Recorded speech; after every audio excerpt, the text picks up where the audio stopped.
Break नंतर अतिशय महत्त्वाची बातमी आहे। बीड हत्या प्रकरणामध्ये संतोष देशमुख हत्या प्रकरणातील सगळ्या आरोपींवर आता मोका लावण्यात आलेला आहे। आरोपींवर यापूर्वी देखील गंभीर स्वरूपाचे गुन्हे दाखल असल्याची माहिती मिळते। या प्रकरणी आता सुदर्शन गुले, सुधीर सांगळे, जयराम साठे, प्रतीक घुले, महेश केदार आणि कृष्णा आंधळे हे 6 आरोपी गुन्हेगारी पार्श्वभूमीचे आहेत।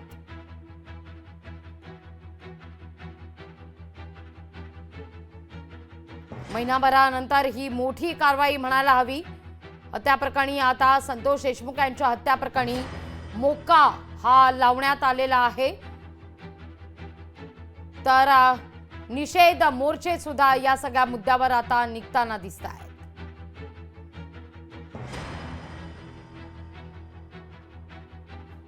सर्व आरोपींवर आता मोकांतर्गत कारवाई होणार आहे।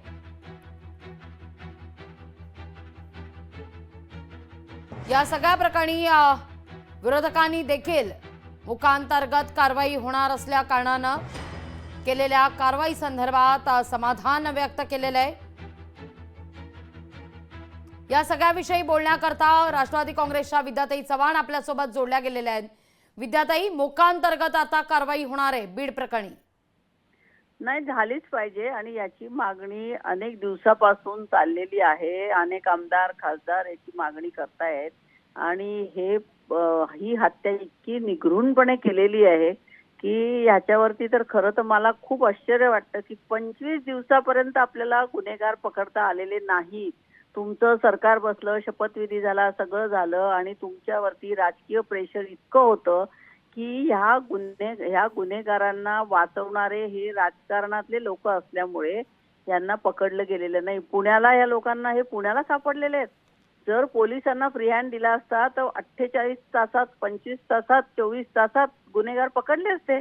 गुन्हेगार पकडले गेलेले नाही आणि ह्या खुनामधनं आपल्या एक गोष्ट लक्षात आली की बीडला आणि ह्याला आतापर्यंत अशा प्रकारचे अनेक हत्या आणि अनेक खून झालेले आहेत जे पचवून टाकलेले आहेत त्या लोकांनी आणि अनेक खंडणीचे गुन्हे यांनी केलेले आहेत आणि हे निर्धावलेले लोक आहेत। त्यामुळे यांना आता यांनी जो काय मोक्का लावलेला आहे तो लावायला उशीर झालेला आहे आणि याच्यावरती कुठल्याही पक्षाच्या, मग तो कुठल्याही पक्षाचा असो, याच्यावरती प्रेशर आणता कामा नये आणि म्हणून धनंजय मुंडेंनी खरं तर राजीनामा दिला पाहिजे। मला अजूनही कळत नाही की अजितदादा धनंजय मुंडेंना का पाठीशी घालतायत।